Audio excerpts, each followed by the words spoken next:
राम राम दोस्तों और मेरी माताएं बहनें, आशा है कि आप सभी के ऊपर बाबा नीम करोली जी की अपार कृपा होगी। आपके घर परिवार में सभी कुशल मंगल होंगे, यही मेरी प्रार्थना, यही मेरी अर्जी है मेरे महाप्रभु बाबा नीम करोली जी की शरण में। मेरे सर्वप्रथम पूज्य गणेश भगवान जी, मेरे श्री राम प्रभु, मेरी माता सीता, मेरे हनुमान बजरंग बली जी, मेरे बाबा नीम करोली जी, सभी देवी देवता जितने यहाँ पर विराजे हैं, मैं आप सभी की शरण में अर्जी लगाता हूँ। जो भी मेरा भाई मेरी माताएं बहनें आपकी महिमा देख रहे हैं, उनके घर में सुख समृद्धि आए, उनके घर में अन्न धन के भंडार भरे रहें, कभी कोई कष्ट ना सतावे भगवान। जय राम जी की जय, बाबा नीम करोली महाराज जी की।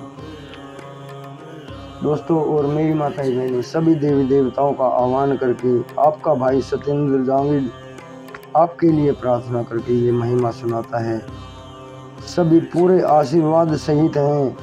आप अगर इन्हें लगातार सुनोगे तो आपके घर में सदैव खुशियों की बरसात होगी, यही मेरी प्रार्थना। जय श्री राम।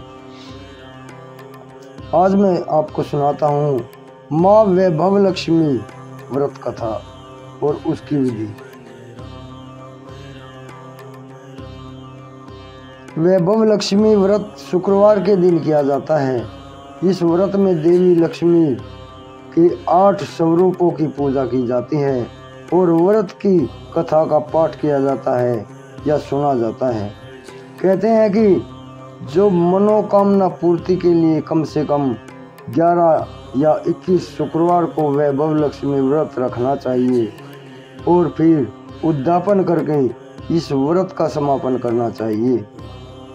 आइए जानते हैं वैभव लक्ष्मी व्रत कथा की पूजन विधि। धन के लिए माँ लक्ष्मी की पूजा का विधान है, लेकिन माँ लक्ष्मी के वैभव लक्ष्मी स्वरूप की पूजा विशेष महत्व माना गया है। यह व्रत शुक्रवार के दिन रखा जाता है।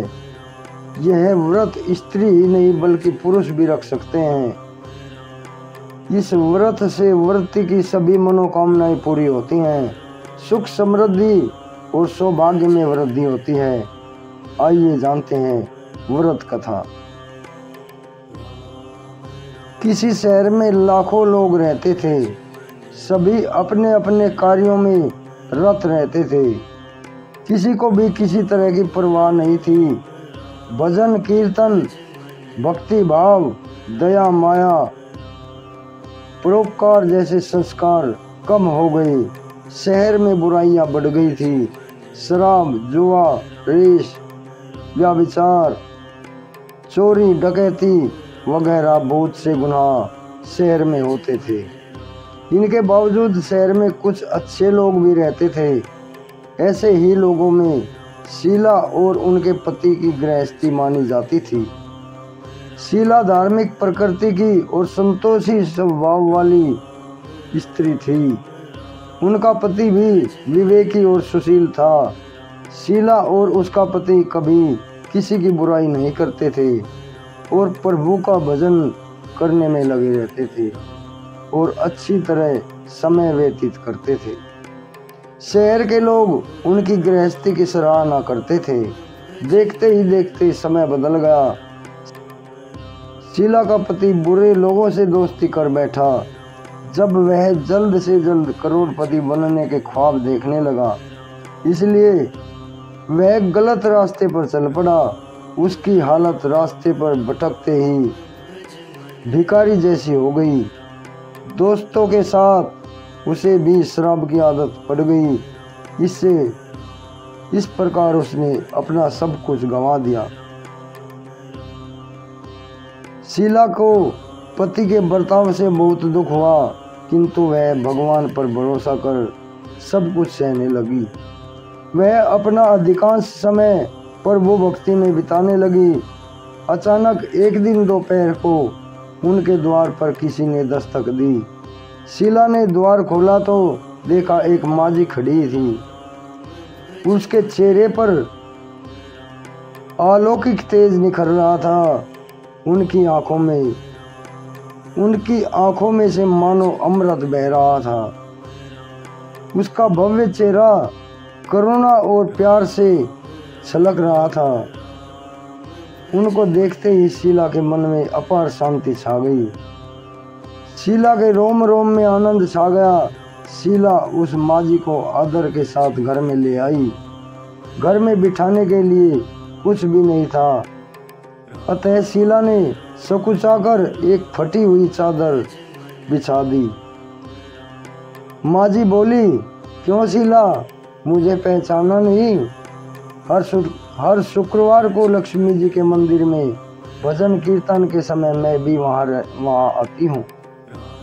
इसके बावजूद शीला कुछ समझ नहीं पा रही थी। फिर माजी बोली, तुम बहुत दिनों से मंदिर नहीं आई, अतः मैं तुम्हें देखने चली आई। माताजी के अति प्रेम भरे शब्दों से शीला का हृदय पिघल गया। उसकी आंखों में आंसू आ गए और वह बिलक बिलक कर रोने लगी। माँ जी ने कहा, बेटी, सुख और दुख तो धूप और छांव जैसे होते हैं।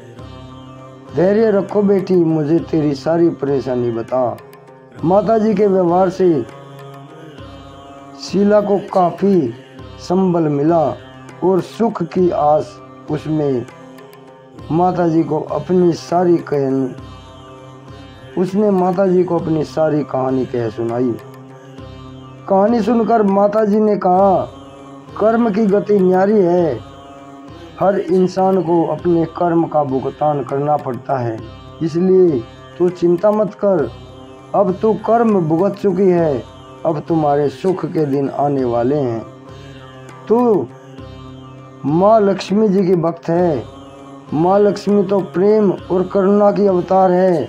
वे अपने भक्तों पर हमेशा ममता रखती हैं, इसलिए तू धैर्य रखकर माँ लक्ष्मी जी का व्रत कर, इससे सब कुछ ठीक हो जाएगा। शीला के पूछने पर माताजी ने उसी व्रत की सारी विधि बताई। माताजी ने कहा, बेटी, माँ लक्ष्मी जी का व्रत बहुत सरल है। उसे वरद लक्ष्मी व्रत भी कहते हैं या वैभव लक्ष्मी व्रत भी कहा जाता है। यह व्रत करने से सब मनोकामनाएं पूर्ण होती हैं। वह सुख संपत्ति और यश प्रदान करती है। शीला यह सुनकर आनंदित हो गई। शीला ने संकल्प करके आंखें खोली तो सामने कोई नहीं था। वह विस्मित हो गई कि माँ जी कहाँ गई। शीला को तत्काल यह समझने में देर न लगी, माँ जी कोई और नहीं, साक्षात माँ लक्ष्मी थी। दूसरे दिन शुक्रवार था। सवेरे स्नान करके स्वच्छ कपड़े पहनकर शीला ने माँ जी द्वारा बताई गई विधि से पूरे मन से व्रत किया। आखिर में प्रसाद वितरण हुआ। यह प्रसाद पहले पति को खिलाया। प्रसाद खाते ही पति के स्वभाव में फर्क पड़ गया। उस दिन उसने शीला को मारा नहीं, सताया भी नहीं। शीला को बहुत आनंद हुआ। उसके मन में वैभव लक्ष्मी व्रत के लिए श्रद्धा बढ़ गई। शीला ने पुनः श्रद्धा भक्ति से 21 शुक्रवार तक वैभव लक्ष्मी व्रत किया। 21वें शुक्रवार को माँ जी के कहे मुताबिक उद्यापन विधि करके वे 7 स्त्रियों को वैभव लक्ष्मी व्रत की 7 पुस्तकें उपहार में दी। फिर माता जी के धन लक्ष्मी स्वरूप की छवि को वंदन करके भाव से मन ही मन प्रार्थना करने लगी, हे माँ धन लक्ष्मी, मैंने आपका वैभव लक्ष्मी व्रत करने की मन्नत मानी थी और वह व्रत आज पूर्ण किया है। माँ, मेरी हर विपत्ति दूर करो, हमारा सबका कल्याण करो। जिसे संतान न हो उसे संतान दो। सौभाग्यवती स्त्री को सौभाग्य अखंड रखना। कुंवारी लड़की को मनमाना वर दो। जो आपका यह चमत्कारी वैभव लक्ष्मी व्रत करे, उन सब की विपत्ति दूर करो। सभी को सुखी करना माँ, आपकी महिमा अपार है। ऐसा बोलकर लक्ष्मी जी के धन लक्ष्मी स्वरूप की छवि को प्रणाम किया। व्रत के प्रभाव से शीला का पति अच्छा आदमी बन गया और कड़ी मेहनत करके व्यवसाय करने लगा। उसने तुरंत शीला के गिरवी रखे हुए गहने छुड़ा लिए और घर में धन की बाढ़ सी आ गई। घर में पहले जैसी सुख शांति छा गई। वैभव लक्ष्मी व्रत का प्रभाव देखकर मोहल्ले की दूसरी स्त्रियां भी विधि पूर्वक वैभव लक्ष्मी व्रत रखने लगी। वैभव लक्ष्मी व्रत 7, 11 या 21 दिन 21 जितने भी शुक्रवार की मन्नत मांगी हो उतने ही शुक्रवार तक यह पूरा करना चाहिए और पूरी श्रद्धा और भावना के साथ करना चाहिए। आखिर शुक्रवार को इसका शास्त्रीय विधि के अनुसार उद्यापन करना। आखिरी शुक्रवार को प्रसाद के लिए खीर बनानी चाहिए। जिस प्रकार हर शुक्रवार को हम पूजन करते हैं वैसे ही करना चाहिए। पूजन के बाद माँ के सामने श्री फल फोड़े। फिर कम से कम 7 कुंवारी कन्याओं या सौभाग्यशाली स्त्रियों को कुमकुम का तिलक लगाकर माँ वैभव लक्ष्मी व्रत कथा की पुस्तकें एक प्रति उपहार में देनी चाहिए और सबको खीर का प्रसाद देना चाहिए। इसके बाद माँ लक्ष्मी जी को श्रद्धा सहित प्रणाम करना चाहिए। फिर माता जी के धन लक्ष्मी स्वरूप की छवि को वंदन करके भाव से मन ही मन प्रार्थना करें, हे माँ धन लक्ष्मी, मैंने आपका वैभव लक्ष्मी व्रत करने की मन्नत जो मांगी थी वह व्रत आज पूर्ण किया है। माँ हमारी मनोकामनाएं पूर्ण करो, हमारी हर विपत्ति दूर करो, हमारा सबका कल्याण करो। जिसे संतान ना हो उसे संतान दो। सौभाग्यवती स्त्री को सौभाग्य अखंड रखना, कुंवारी लड़की को मनमाना पति दो।